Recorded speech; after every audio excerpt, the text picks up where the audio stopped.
Most influential artist, Trevor and Violet Jones. The artist couple collaborated for the first time ever on their painting of Alexey Pertsev, the developer arrested for his role in creating Tornado Cash. Trevor and Violet Jones have been together for 8 years. They work out of the same studio in Edinburgh, Scotland, and learned about crypto art at the same time. Early, I had my crypto disruption exhibition in 2018, Trevor says, a collection of oil paintings with subjects like John McAfee that featured augmented reality. Some people bought the works online directly from Trevor, which surprised him. He was used to buyers entrusting commercial galleries with their transactions, not individual painters. Still, he didn't hear about non-fungible tokens until Manchester's CoinFest conference in April 2019.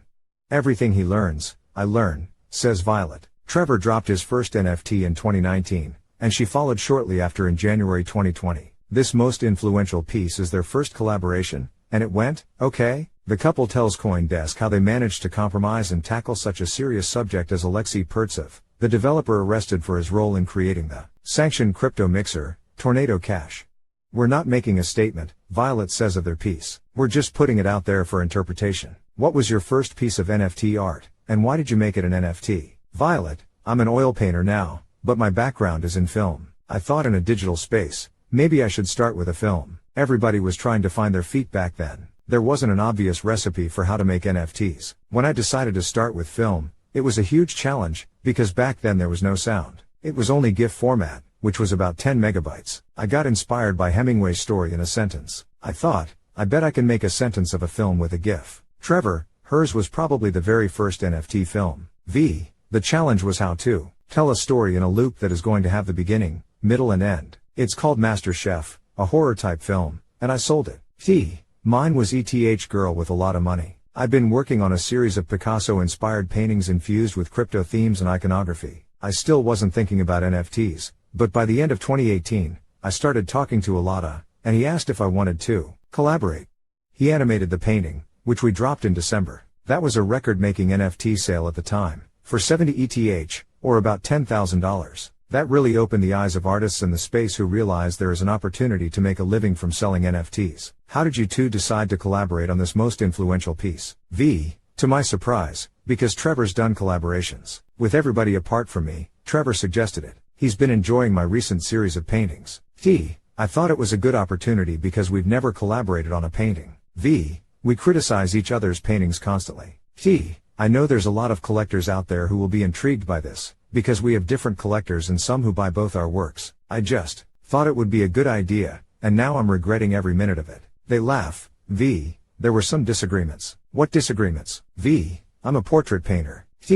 But CoinDesk said they didn't just want a portrait painting. I started thinking about how we could make an abstract painting with symbolic references to tell Alexey's story. I was like, I want a face, I need a face. We fought a lot about that. Then we compromised. Now there's half a face. I didn't have a choice. I either had to agree or get divorced. How did you decide on the composition? We read Alexey's story and wrote down all the important elements.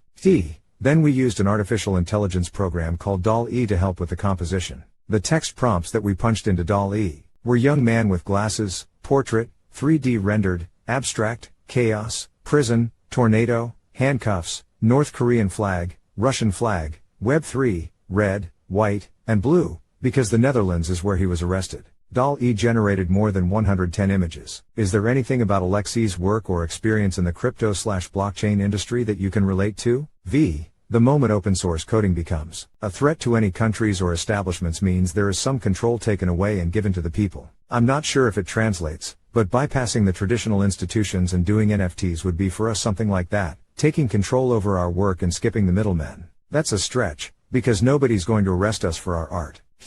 Another very far-reaching link is, when I introduced technology into my paintings, like QR codes and augmented reality in 2013, the more I became fascinated with technology, the more the legacy art world rejected me. When you're innovating, there's always the potential of pissing somebody off. Where do you see yourself going in the NFT art world moving forward?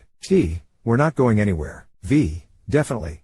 We see ourselves staying in the space, building, contributing. We'd both like to have a show with Christie's, but there might be something bigger, better, because this space changes so fast. All we can say for sure is we're staying, and we'll keep creating. An artist who is worried about the ups and downs of the market and uses that as an excuse to affect their work or leave this space, they're not really in this space. When I got in at the end of 2017, it was the last crypto crash bloodbath. I didn't even realize what a bloodbath it was. I just kept working through it, hoping to sell something, and I was very happy with how things turned out. Now we're back in a shitty market, but there's still so much happening and so many great artists to work with. There's no reason to be anywhere else but here. Do you think you'll collaborate again on a painting? V. Oh, definitely. T. No way.